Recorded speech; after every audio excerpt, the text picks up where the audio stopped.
Hello friends, this is SP Singh. आप सब अच्छे होंगे। हालांकि देश में लॉकडाउन है पूरी तरीके से। बहुत कोशिशों के बाद मैं आप तक पहुंचने का प्रयास कर रहा हूं और इस प्रयास के साथ मैं एक बहुत ही बेहतरीन टॉपिक आपके साथ डिस्कस करूंगा। तो ठीक है, स्टार्ट करते हैं।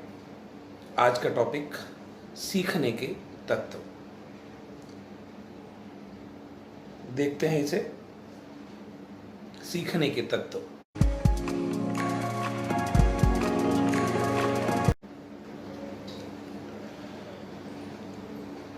सीखने के प्रमुख तत्व।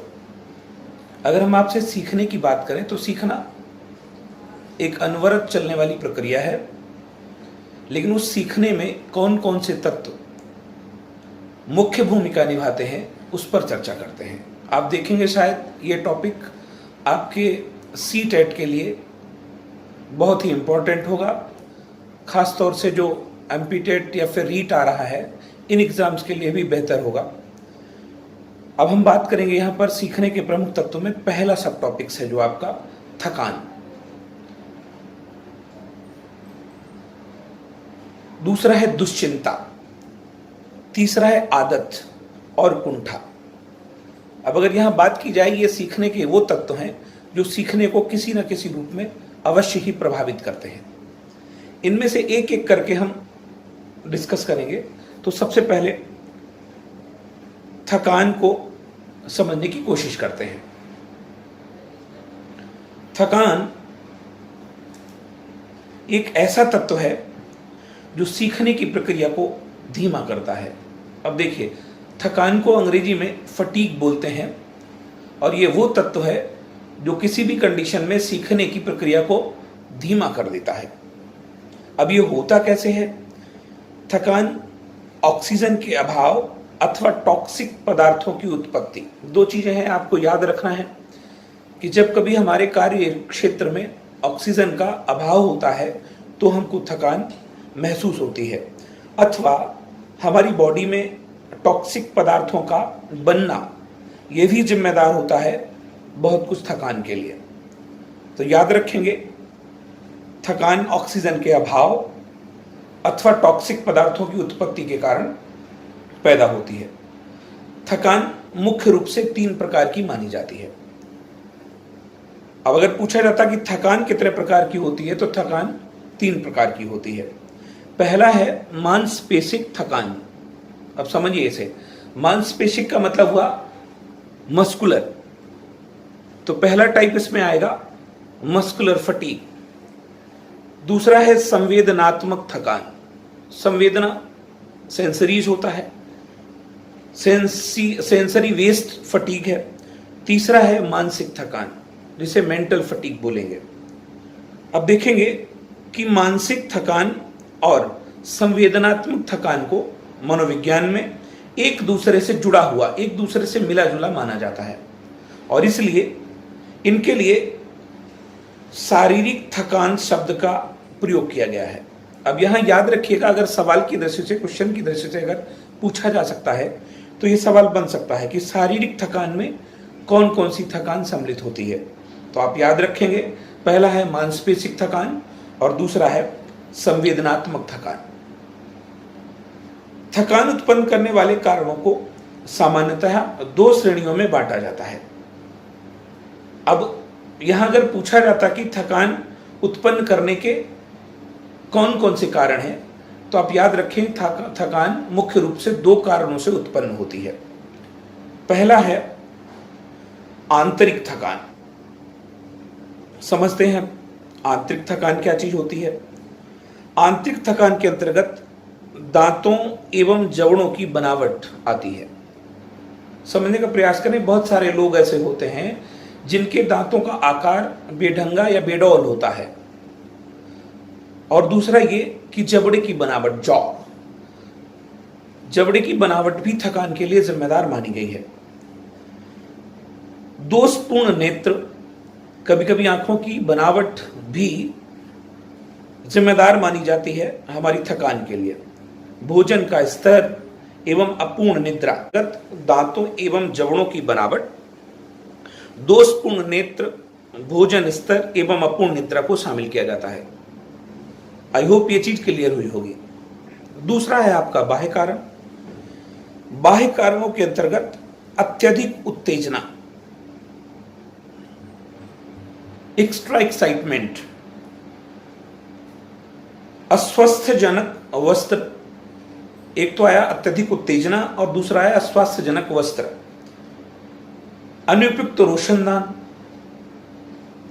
अपूर्ण प्रकाश, अत्यधिक शोर, अनुपयुक्त बैठने की व्यवस्था, अविचारणीय एवं एक सीमा से अधिक कठोर या सरल पाठशाला कार्य एवं शिक्षण के अधिक घंटे आदि कारण, ये सारे कारण बाह्य कारणों में शामिल किए जाते हैं। थकान के बाह्य कारणों में अत्यधिक उत्तेजना, अस्वास्थ्यजनक वस्त्र, अनुपयुक्त रोशनदान, अपूर्ण प्रकाश, अत्यधिक शोर, अनुपयुक्त बैठने की व्यवस्था, अविचारणीय एवं एक सीमा से अधिक कठोर या सरल पाठशाला कार्य एवं शिक्षण के अत्यधिक घंटे आदि को सम्मिलित किया जाता है। आप इस चीज को समझेंगे। अब अगर बात करेंगे कि बाह्य कारणों से उत्पन्न थकान को दूर करने के लिए सबसे अच्छी तकनीक जो है वो शिक्षण में सिर्फ एक ही है कि कार्य को छोटे छोटे घंटों में यहां समझिए, कार्य के द्वारा बाह्य कारणों से उत्पन्न थकान को दूर किया जाता है। अगर हम ये चीज समझ पाते हैं तो शिक्षण में हमारे लिए बहुत ही हेल्पफुल रहेगी। अब मानसिक थकान को साधारण शब्दों में ऊबना कहा गया है। समझने की कोशिश करिए। ऊबना, अक्सर आपने देखा होगा बोलचाल में हम इस शब्द का प्रयोग कर लेते हैं। ऊबना क्या होता है? साधारण शब्दों में मानसिक थकान को ऊबना कहा जाता है। अब एक और खास बात, इसका उत्पन्न होना बहुत कठिन है, साधारणतः ये उत्पन्न नहीं होती है। तो इसका मतलब मानसिक थकान को साधारण बोलचाल के शब्दों में ऊबना कहते हैं और मानसिक थकान का उत्पन्न होना कठिन है। मानसिक थकान का मुख्य कारण अनुपयुक्त शिक्षण पद्धति को माना जाता है। अब एक शिक्षक जब कक्षा में अनुपयुक्त शिक्षण पद्धति को अपनाता है तो ज्यादातर स्थिति में थकान उत्पन्न होती है। मानसिक थकान के अन्य कारण नाड़ियां, नर्व्स या फिर मानसिक चिंता, अपूर्ण भोजन अथवा कोई शारीरिक कमी, मानसिक कार्य की अधिकता, दृष्टि में कोई कमी, शारीरिक स्थिति और वातावरणीय कारण शामिल हो सकते हैं। इस थकान को दूर करने के लिए सबसे इंपॉर्टेंट, सबसे महत्वपूर्ण विधि जो है वो विषय परिवर्तन विधि ही है। तो ये सवाल लास्ट ईयर सीटेट में पूछा जा चुका है कि मानसिक थकान को दूर करने के लिए कौन सी विधि को अपनाया जाना चाहिए। तो विषय परिवर्तन विधि। हमारा मन रुचि के अभाव के कारण नहीं लगता है और इसी कारण हमारी कार्यशक्ति नष्ट हो जाती है और हम थके हुए प्रतीत होते हैं। और अंत में यहाँ पर खोई हुई कार्यक्षमता को मेरे अनुसार ये प्रश्न होना चाहिए, खोई हुई कार्यक्षमता को पुनः प्राप्त करने का सबसे अच्छा ढंग क्या हो सकता है? तो इसका उत्तर विषय परिवर्तन अथवा विधि परिवर्तन होगा। आपको जिस किसी टॉपिक में कोई डाउट हो आप तुरंत कमेंट बॉक्स में जाकर कमेंट करिए, आपको उसका जवाब दिया जाएगा। अब दूसरा जो तत्व है, सीखने को प्रभावित करने वाला तत्व है, वो है दुश्चिंता। इसको क्या बोलते हैं? इसको एंजाइटी बोलते हैं।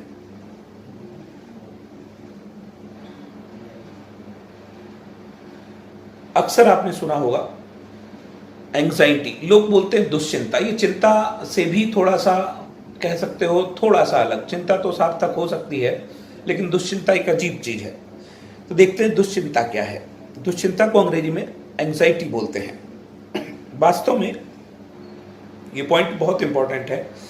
वास्तव में दुश्चिंता सीखने में रुकावट डाल सकती है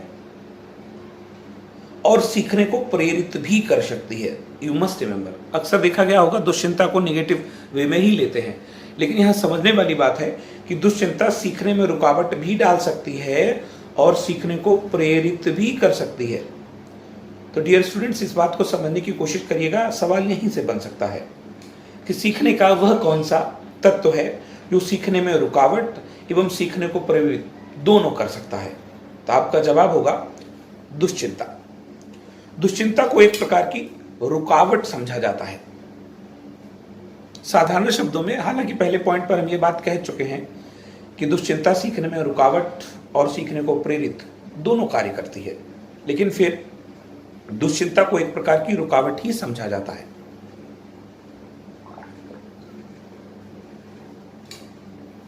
बोलचाल की स्थिति में दुश्चिंता को एक प्रकार की रुकावट समझा जाता है। अब समझिए, एक थिंकर हुए बुगलेस्की,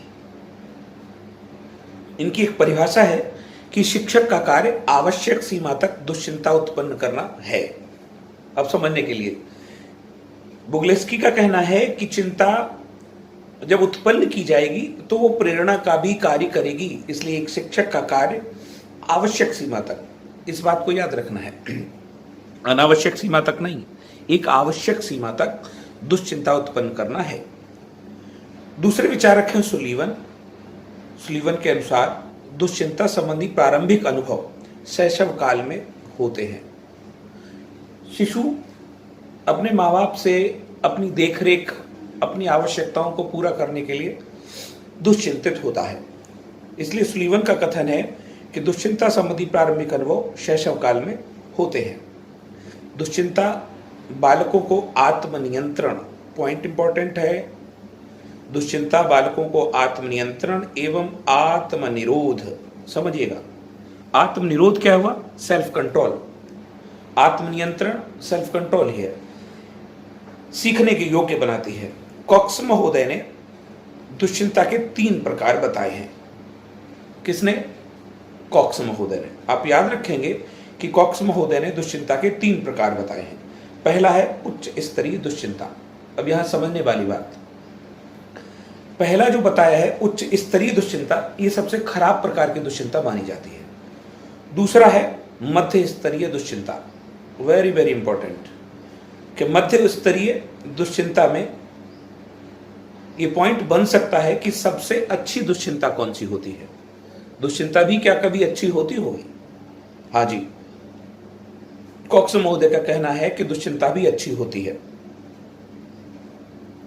मध्य स्तरीय दुश्चिंता। अब अगर यहां से सवाल बनता है कि मध्य स्तरीय दुश्चिंता कैसी होती है सबसे अच्छी, या फिर अगर यह पूछा जाता है कि सबसे अच्छी दुश्चिंता कौन सी है, तब आप अपना जवाब कंफर्म करें कि मध्य स्तरीय दुश्चिंता सबसे अच्छी होती है। तीसरा प्रकार है निम्न स्तरीय दुश्चिंता, जो सबसे कम प्रभावी मानी गई है। तो कॉक्स महोदय ने 3 प्रकार की दुश्चिंता बताई है। पहला है उच्च स्तरीय, जो सबसे खराब होती है। दूसरा है मध्य स्तरीय, जो सबसे अच्छी मानी गई है। और तीसरा है निम्न स्तरीय दुश्चिंता, ये सबसे कम प्रभावी मानी गई है।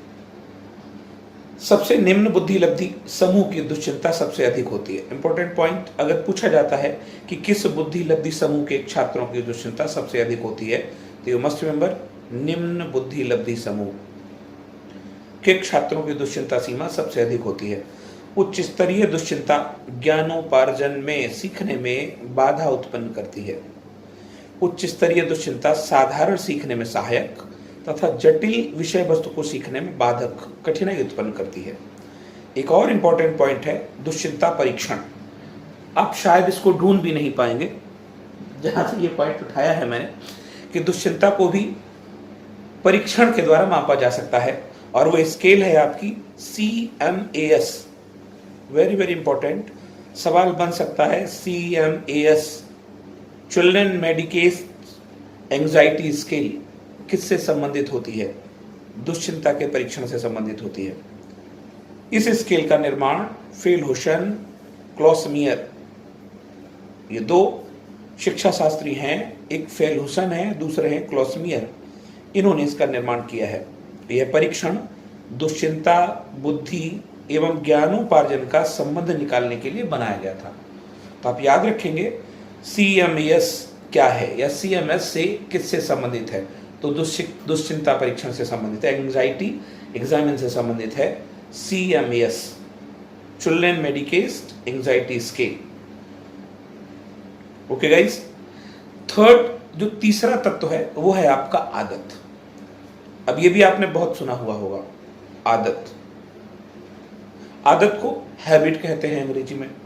अब देखेंगे आदत का अर्थ है किसी कार्य को स्थायी प्रकार से करना है।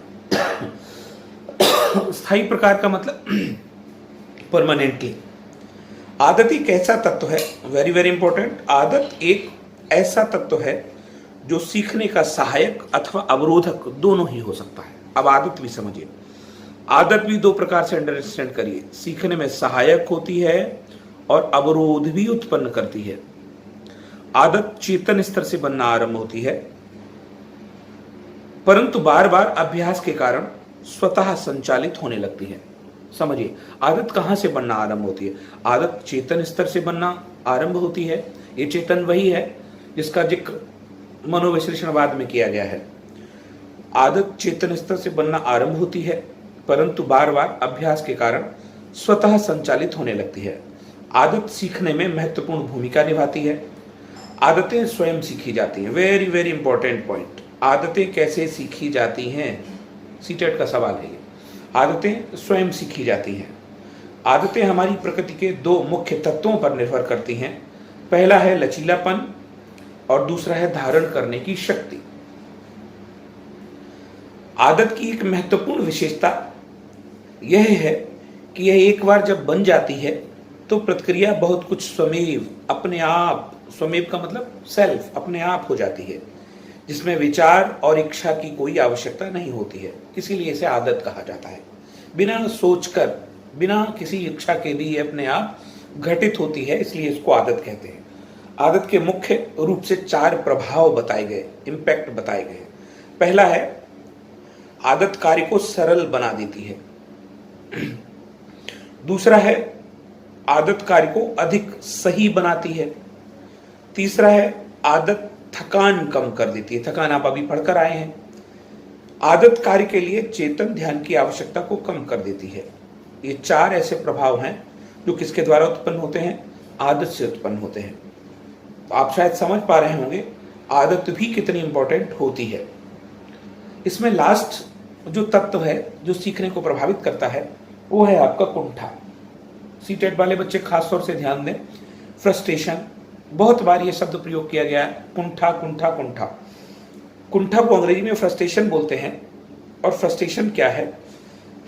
कुंठा तनाव की स्थिति है। अब समझिए, आप जब कभी हम कार्य करते करते बार बार असफल हो जाते हैं, यही है यदि किसी कार्य में बार बार मिलने वाली विफलताओं के कारण कुंठा उत्पन्न होती है।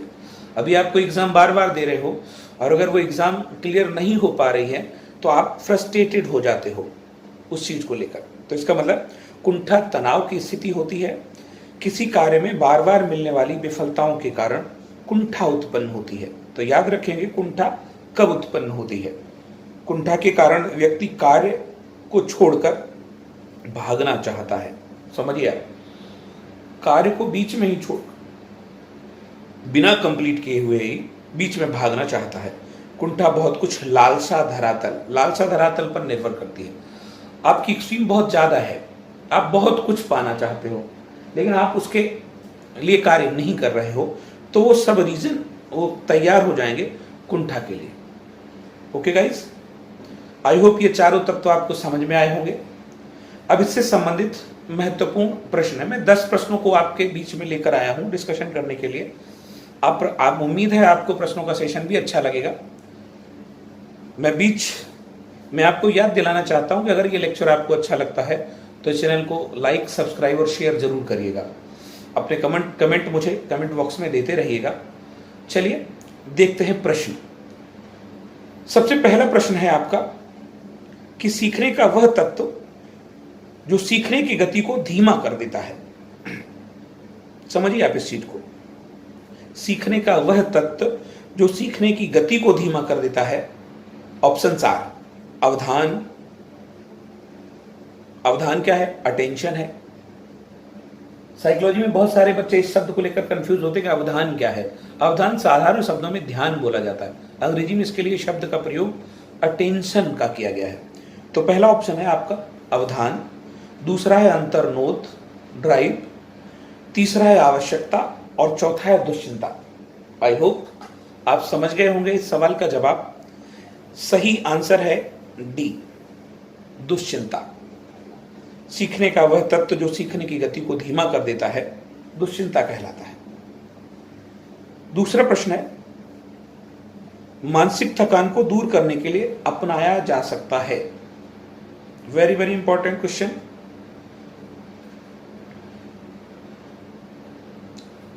अभी अभी हमने डिस्कस किया है कि मानसिक थकान को दूर करने के लिए क्या अपनाया जा सकता है। पहला ऑप्शन है पाठ्यक्रम परिवर्तन को, समझिए आप इसको। दूसरा ऑप्शन विधि परिवर्तन को, तीसरा ऑप्शन समय परिवर्तन को और चौथा ऑप्शन है आपका कक्षा परिवर्तन। आप सोचिए इसका सही जवाब क्या हो सकता है।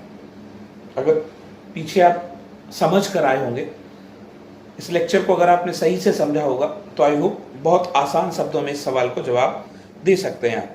इसका राइट आंसर होगा बी, विधि परिवर्तन। बढ़ते हैं अगले प्रश्न पर। सीखने को गति देने वाला अथवा उसकी गति को धीमा करने वाला तत्व क्या हो सकता है। सीखने को गति भी देता हो और सीखने को धीमा भी करता हो।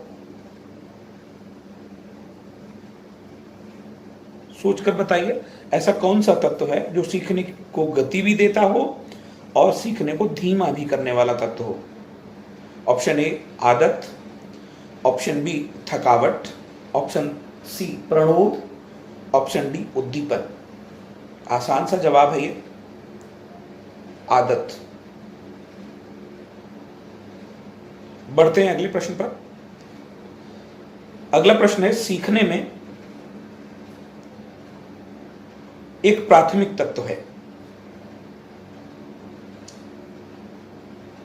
सीखने में एक प्राथमिक तत्व किसे माना जाता है।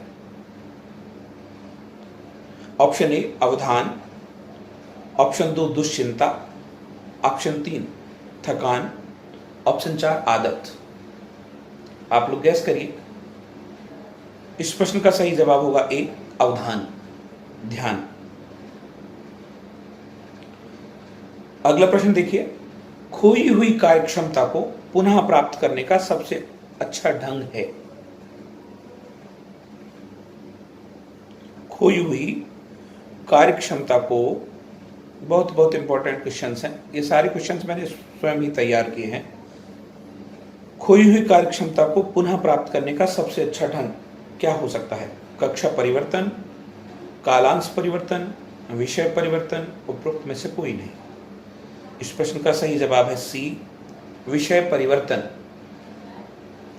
अगला प्रश्न देखिए, बुगलेस्की के अनुसार दुश्चिंता का गुप्त रूप, दुश्चिंता का गुप्त रूप क्या हो सकता है। दुश्चिंता का, बुगलेस्की के अनुसार दुश्चिंता का गुप्त रूप, ऑप्शन ए चिंता, ऑप्शन बी जिज्ञासा, ऑप्शन सी विफलता, ऑप्शन डी सफलता। आई होप सवाल को समझ पाए होंगे। इस सवाल का सही जवाब है जिज्ञासा। जब जिज्ञासा होगी तो दुश्चिंता होगी, राइट। देखते हैं अगले सवाल की तरफ। दुश्चिंता का सबसे बड़ा स्रोत माना जाता है वर्तमान को, भूत को, भविष्य को। मुझे पता है आप इसका जवाब दे पाएंगे। सी होगा इसका, भविष्य को।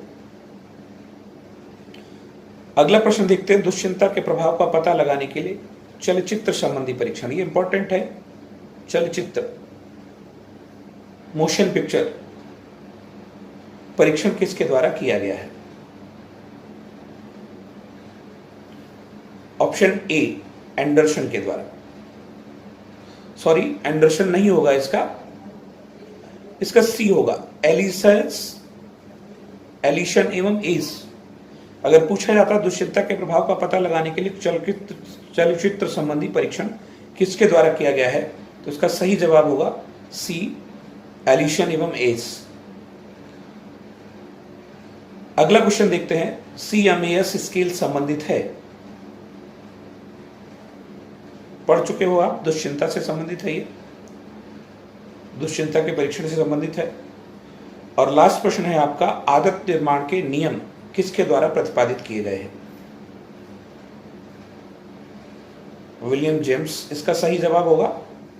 और इस तरीके से ये 10 प्रश्न और इनके 10 आंसर्स संभावित हैं आपके सीटेट एग्जाम के लिए। उम्मीद है आपको ये सेशन पसंद आया होगा। अगर आपको पसंद आया है, आपकी अंडरस्टैंडिंग में कोई भी परेशानी है, तो आप कमेंट बॉक्स में कमेंट करिए। चैनल को लाइक सब्सक्राइब करिए। आज के लिए थैंक यू वेरी मच। मिलते हैं अगले सेशन में, तब तक के लिए बाय बाय।